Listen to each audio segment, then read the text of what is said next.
Have we officially reached the point where the only way that I will socialize with other human beings is by turning it into my job? Maybe. If you were here for my end of 2024, start of 2025 chat, you may recall that one of the things I wanted to do this year is take classes, courses, workshops. It's my year of learning. Kinda, sorta. That's not official or anything, but sure.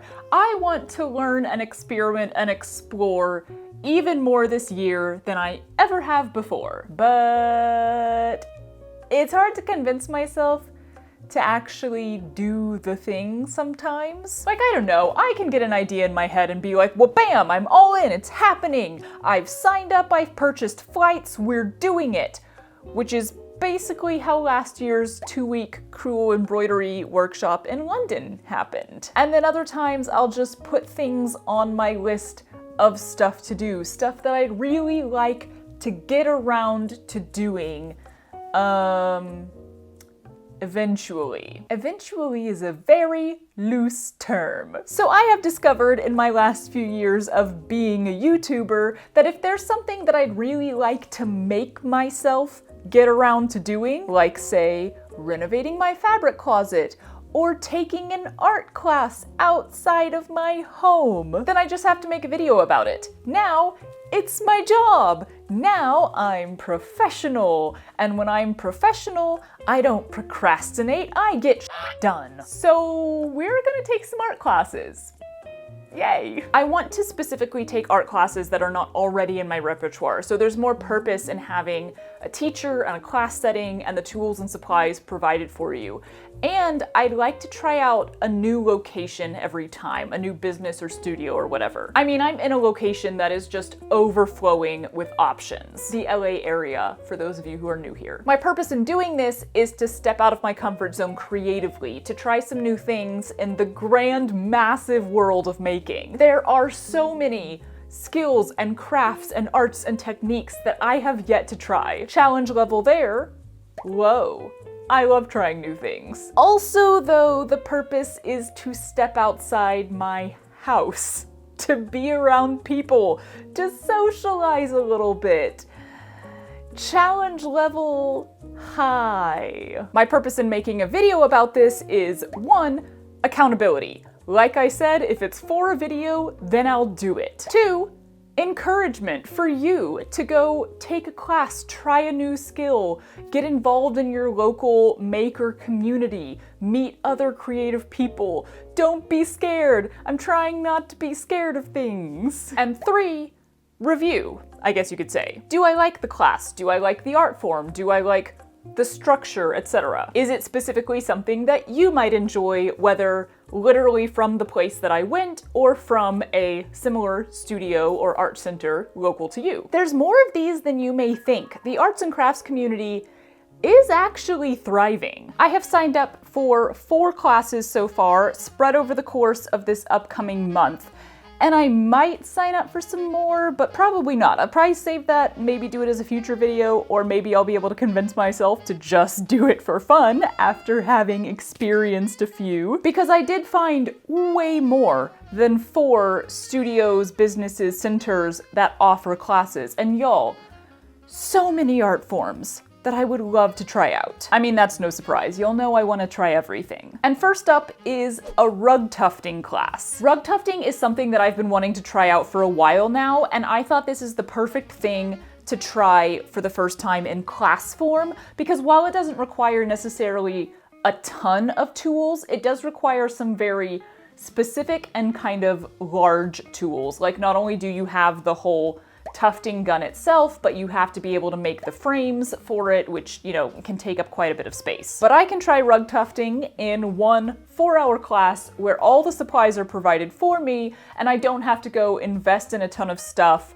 before finding out if rug tufting lights my soul on fire the way I think it might. Low risk. Art classes are low risk. This workshop is happening at a studio called Tuft House LA, and it's happening in 1 week, which means that I need to email my rug design to the teacher today. They not only will make sure that it's doable, that it's achievable within the time frame of the workshop, but also the info said that they will prep the design onto the canvas for you, so I guess it helps you get started a little faster. There is a specific artist on Instagram who is the reason I've been inspired by rug tufting lately. His handle is David Knott, and his designs are just so simple and clean and geometric, but curvy, textured and deep, and ooh,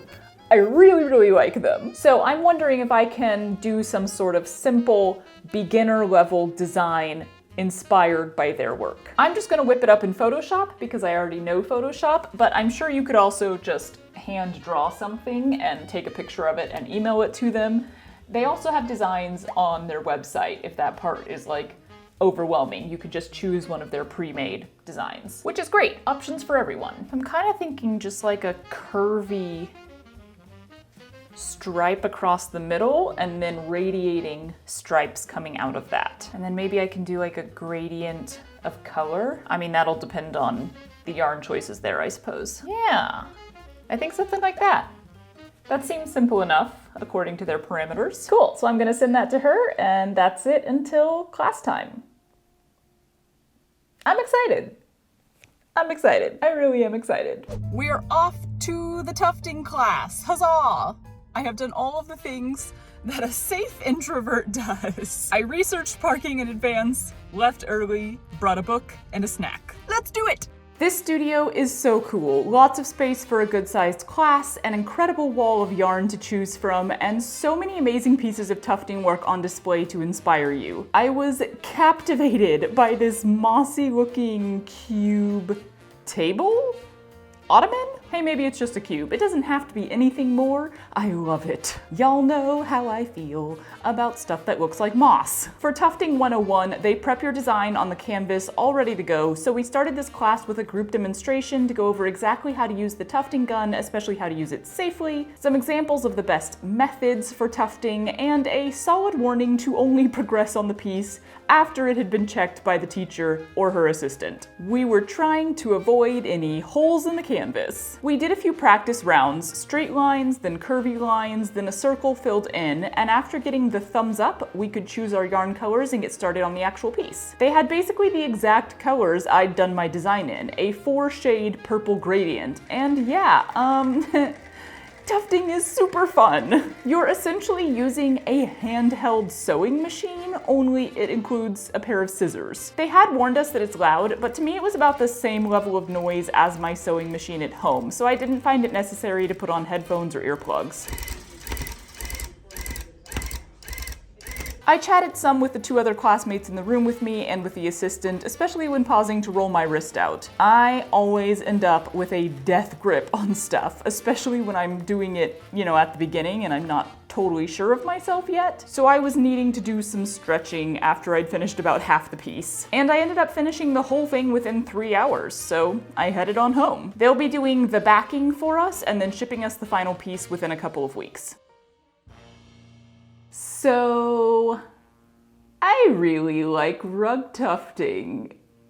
It was kind of like pottery for me in that it was really delightful and it has much quicker results than some of my very slow hobbies like embroidery, but also in that I cannot let myself dive into this because I will just absolutely go nuts and I don't have space. I don't have space for a pottery studio. I don't have space for a rug tufting studio. I mean, let's be real, I kind of do have space, but you know, Matt and I have to slightly agree and compromise. I can't turn the entire house into my studio. I think he does want to have a living room that is a living room and not my rug tufting zone. I mean, you don't have to have that giant of a frame. The ones we were doing were pretty small, and especially if you were mainly interested in doing like mug cozies or like mirrors, framed pieces for the wall, like more art style. But I know me, and I would be like, one, I'm gonna get all the different types of guns. I had a chat with the teacher before I left, just talking about like how you get the loop looking stuff and how you get longer pieces, and she was like, oh yeah, those are all like different styles of guns. And you know me, I'd want to go all out. I'd want to try all the different styles, and I would want to make like a giant rug, and I would need this huge frame.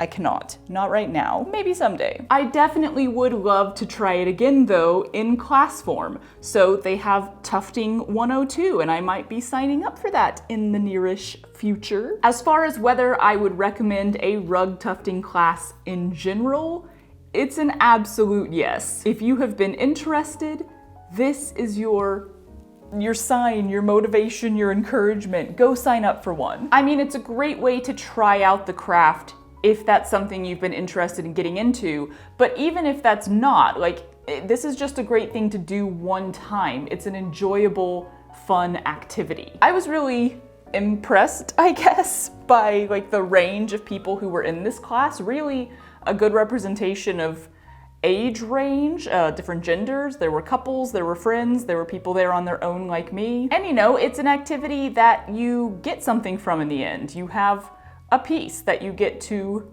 have at home that you created. As far as the like socializing side of taking a class, this actually is a good example to me of a class to take if you don't want to socialize too much. If you're maybe the type of person who likes to dip your toe in the socializing pool. Just because you are sort of facing a canvas anytime you're working. You don't have like a view of other people, and therefore conversation is not something you can just be continually keeping up. You are also all using a noise-making machine. But when we paused, we would go around and look at other people's pieces. We'd have light chats with each other. So there was some socializing, but it wasn't like we're just sitting around doing something slow and quiet and looking each other in the eye. That being said, I do think this is a great style of craft to do with a friend or a partner or even a group. This specific studio said in advance, like, let us know if more than one person is signing up, and she made sure to put those people next to each other,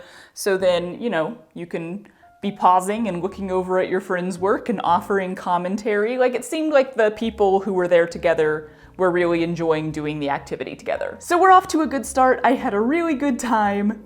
What's next? I'm gonna tell you what's next because it's coming up in just a few days. If you have been watching my videos for even a short amount of time, I'm sure you've heard me mention Remainders Creative Reuse. It's here in Pasadena. Not here in Pasadena. Some people did think that I live in Pasadena. No, I'm not that close to it, but I'm willing to drive. Not only are they an incredible thrifting craft supply store though, but they also have a whole making space on the second floor, and they continually teach classes there with like local teachers coming in. I've been wanting to take a class there for a really long time, and so, you know, what better time than now? I looked over the calendar to see what they had available this month and found myself fascinated by this Assemblage diorama class? Assemblage? I don't fully know what it is, but it seems like fun. It seems like a bit of a more laid back, creative expression style of class. And it was significantly less costly than the tufting class, which is totally fair, but just something that I wanted to point out. Art classes and workshops can really range in price. So while some of them may have a rather hefty fee, fairly so because of the tools and the supplies and the space that you're working in and the teacher, their experience and their time, others may be a lot more fitting to a smaller budget. You just gotta look around for options. And if you're looking for a totally free option that's more about getting to know your community and socializing with other crafters, there's often crafting meetups at local small businesses, community centers, stuff like that, that are just free, and you get to just go to the space with a bunch of other crafters, sit around, do your craft, chat with each other. Remainders does some of these as well, and I was totally gonna go to one like 6 months ago, and then I chickened out. I am nothing if not an extreme hermit. But no more chickening! I popped over to Remainders a bit early for some shopping because I'm on the hunt for fabric for 2 very specific projects right now, but then I headed around the side of the building and up the stairs to their workspace. It's really quite fabulous. Every time someone comes up here for the first time, they're surprised, me included. Assemblage, that's how it was pronounced by the teacher, is basically putting together random found objects into a collage or diorama. I'll be honest, this is not in my creativity comfort zone, not that that's a bad thing. I tend to operate on a more structured line of creation, so it was good to push myself to work on something totally free-flowing and for fun. I kind of created a color palette to limit my choices of item and cut out any decision paralysis, and it ended up feeling very reminiscent of those I Spy books so many of us loved as kids. Ta-da! That was fun. I'm glad I tried it. Again, it was a very different feel to this class overall, and that it was just sort of relaxed and like have fun being creative, which is what I expected. Despite all of us sitting around a table in a much more social manner this time, it still wasn't an overly social experience for me, at least once we got started. But I'm beginning to realize that that's because when I'm creating, I kind of lock in and stop paying attention to anything else. Like at the end of the class, another student told me that they really liked what I'd done, and I was like, oh, that's so kind, thank you. I never looked at yours. Whoops. I was just like, okay, we're making now, blinders on, do your thing. And I'm using self-discovery. I mean, I have sat around with people before and done stitching, and I was able to still chat and like be a part of the group while doing that. So it may have more to do with my comfort level in the craft that I'm doing and how, you know, how used to it I am. How much of my brain is involved in the task and how much of it is left for conversation.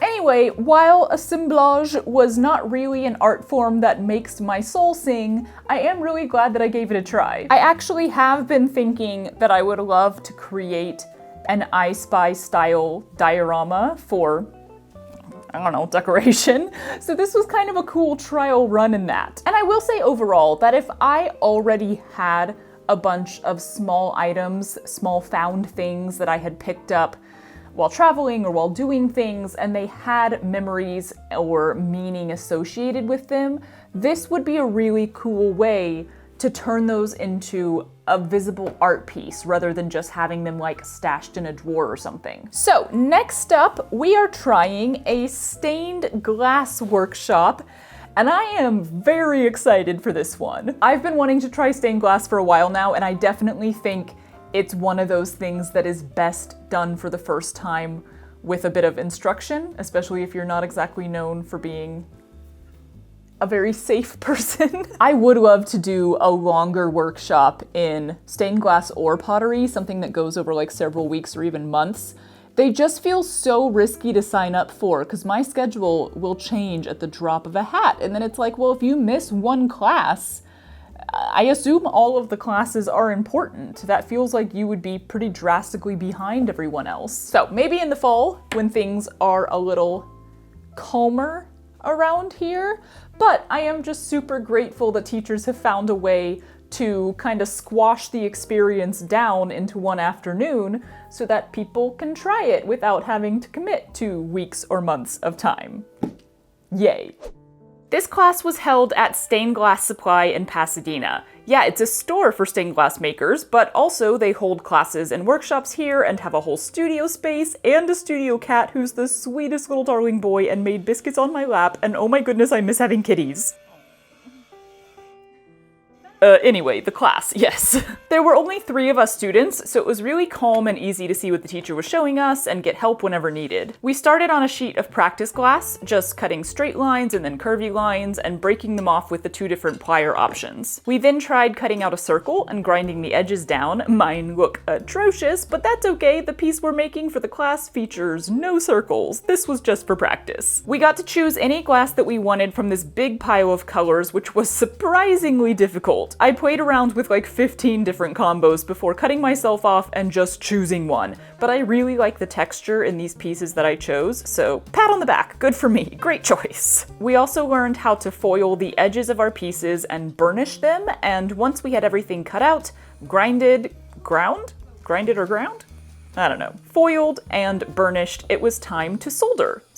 I will never ever read that word as solder. I don't have any footage of that part because safety, lead, hot tools, much focus needed, etc. Mine ended up looking kinda janky, but not too horrible. There's definitely a technique here that, you know, needs some practice, but I actually had way more fun soldering than I thought I would. Like, to the point that I'm thinking I should get me a soldering iron pronto. What else can I solder? And here's the finished piece. Look at it in front of the light. Ha! Ooh. I was originally thinking that I should make something to match the colors of this room so that I could hang it up in here, but then like none of those combos were quite looking right to me, and I really liked this combo, so this kind of matches my studio more now, but I'm probably still gonna hang it up in here anyway. I loved this class, this art form, all of it. I love it. The teacher was talking about how she got into stained glass, and her story was basically like, she tried it one day, she loved it, absolute obsession, she couldn't stop doing it, and I was like, yeah, I get that. I could see that happening. Stained glass is now up there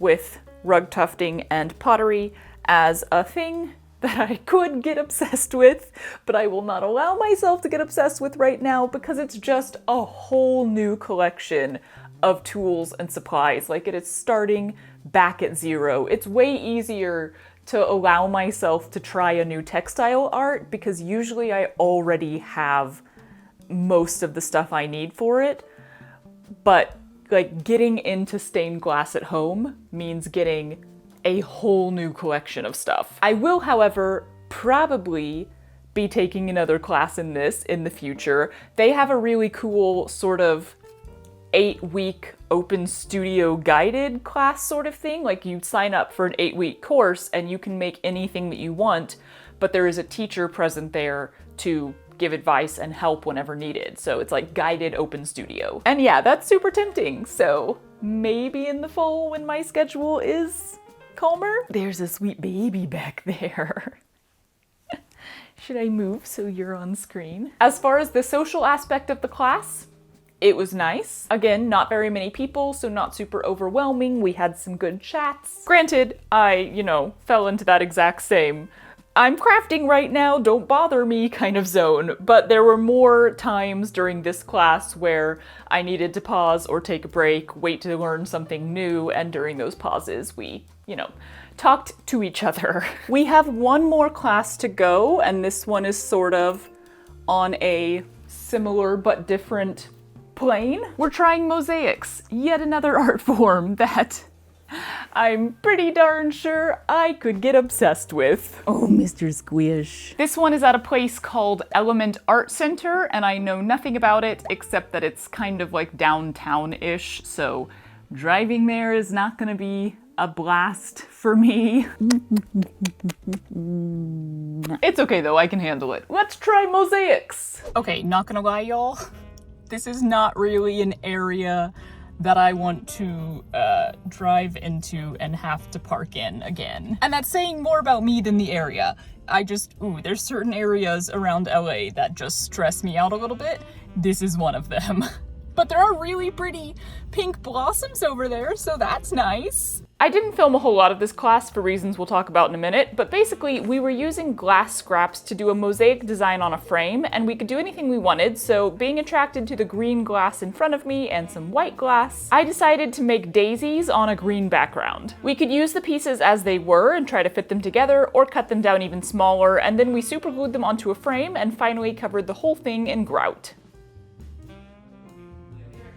And here's my finished piece. I really liked the black grout on the bright white and the green. It makes it stand out so much more and look even brighter somehow. This class was the most uncomfortable for me out of the four, and that's not the fault of the studio or the teacher or the art form. I really enjoyed mosaics. I would love to try this again. I'd especially love to try different materials, like ceramic mosaics would be really cool, and stuff where you do really small pieces to build up an image.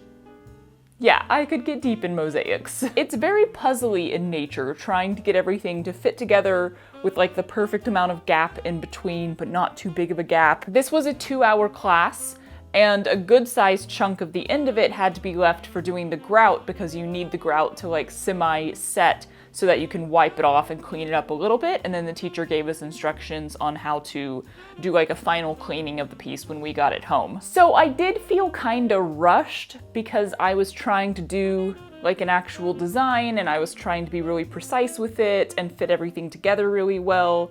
By the time I got to the background, I kind of just had to throw some stuff on there because everyone else was done by that point.